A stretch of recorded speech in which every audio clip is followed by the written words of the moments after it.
Hey everyone, this is just a quick video to show you how to submit a deal to RealDesk using our new AI model. So to do this, you will go to the transaction room as you would for any normal deal, but instead of clicking Start New Listing Deal or Start New Buying Deal as you're accustomed to, you basically just click AI Contract Processor here. So this is going to ask you which client that you're working with. It's not initially going to ask you which side of the deal you're on. That will come later in a moment. I'm going to go through and just choose my client, so Joe Buyer, and then I will continue to contract upload. The next thing I'll do is either drag and drop my contract document right into this drop zone here, or I can click on the drop zone and a File Explorer window will come up and I'll be able to select my PDF that way. Either way, just need to get my PDF into here, and I'll do that right now. I'll drag and drop, and at this point, it will ask me which side of the deal that I'm on. So in this case, I'm on the buying side, so I'll click Process Buying Deal. And so this is going to now spin for about 45 seconds or so, typically is how long it takes. And what this is doing right now is just going through the model, and it is extracting all of the information from the document so that it can pre-populate all of the different sections of the deal. And so, you can see that it's completed.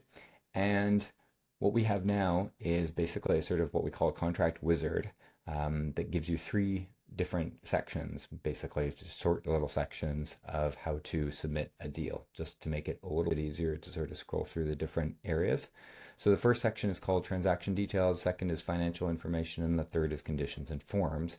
And what this will give you as well, as you can see, is anything where we've got all the information we need already will be green, and anything where we still need some information from you is in red. As you go through, and we'll go through the first section here with transaction details, you will see that everything has been pre-populated by the AI model. And then it's also provided a confidence indicator for each data field that we've gotten off the form. So you can see here we've got this 100% confidence. The confidence indicator is determined by a couple of different things. One is the actual scan quality of the document. So this will vary, of course. Some have not as good scan quality, possibly. Sometimes there's a lot of handwriting or things can get messy and so on. So there's a measure of that. And then also every field that we pull off the contract, we sort of run through basically a sort of model that looks like, is this kind of the expected format of the data? So if it's a field is supposed to be a buyer's name, does this look like a name?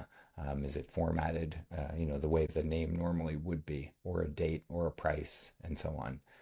So basically it's the combination of those two things that determine the confidence indication that we have. There will be some fields as well that are not on the contract that you may have to either populate or edit, like the FINTRAC fields, for instance. But you'll see here that it's basically gotten all of the key information off the document, right? So it's populated the address, the city, all of this. It's populated the other office. If it doesn't get the other office, or if it's incorrect, or if the office doesn't show up in the database exactly as you normally would in the old school way of doing a deal, you have this add office button that you can click on and enter in the office to add that to your brokerage's database of other offices. So we've got the contract date and so on. We will click next to move on to the financial section. So we've got the deal price, the property type. The one thing that you will have to enter in all cases is going to be the commissions, because the commissions are not on this document, not on the contract document. So we'll click here. And then, of course, this is going to depend on which province you're in. You might either have the sort of simplified view as you have here in Ontario, or if you are in BC, for instance, you'll see this. It's the exact same commission calculator as you would see normally when you put in a deal, right? So for instance, if I'm just doing, say, 2%, I'll click that, and then you can add all of the other sections as you normally would. If there's other agents or an outside referral, all of that is the same as it always has been. If there's a deposit, it will show up as an outstanding deposit waiting to come in. And then the final section is going to be the conditions and forms. So each of the conditions you'll be able to click on here, and you'll see basically what the model has pulled off in terms of the description, the type, and the deadline. This is an area where sometimes the model has a little bit more trouble than the more straightforward, name, fields, and so on. So it can easily pull off the text of the condition, but then it basically has to go through and apply sort of some logic to assign it to a category and also to pull out a deadline. So you will see some cases when, for instance, it may not get the deadlines exactly right. Or possibly in some cases, there may be a situation where what it pulls out as a condition is maybe not really a condition, it's more of a rep or warranty. We've spent a lot of time training the model to try to get it to be able to differentiate pretty consistently between conditions versus, reps and warranties and other sort of undertakings and so on. But there are still times when it's not 100% perfect, so you may have to do some small bit of editing here. In this case, it's gotten everything perfectly fine, but if I needed to change the categorization, I could do that. If it pulled out something that wasn't really a condition that I wanted to get rid of, I could click this sort of trash button here and get rid of that and so on. Then if I need to add more conditions, I can also click on add condition here, exactly the same way as you would during the old school way of submitting a deal. And then the last section is going to be the forms. The look is slightly different, but the theme is basically the same in terms of you'll just drag and drop everything into here. And so I'll just do that as well.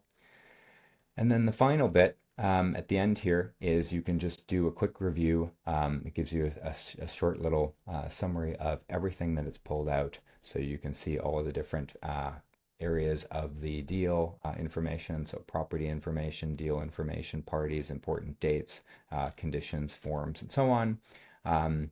Here you can see as well the summary of the commission calculator, so everything that you've put in, so you can check that over again. And then once everything is fine, you would simply click, I confirm that the above information is accurate and I want to create the deal. And then you click create deal, and that's it. And then the deal is submitted exactly the same way as it normally would to the office, and they'll follow the same review process as they normally would to approve and approve the documents and approve the deal and let you know about that. So that's all there is to it. Hopefully this helps you to submit deals much faster and with a lot less typing, and just make it a whole lot easier. We're happy to hear your feedback, good and bad. So if things go really well, or if you see in some cases there's a certain deal or a certain contract where it just doesn't do a very good job, please let us know, because we are continually training and retraining this model as well to try to make it more and more accurate. It will learn over time, as all AI models do, but if there's certain cases where it just hasn't done a very good job on one specific contract, please let us know and we'll investigate that. Thanks for watching this video, and thanks for being part of the Real Desk community.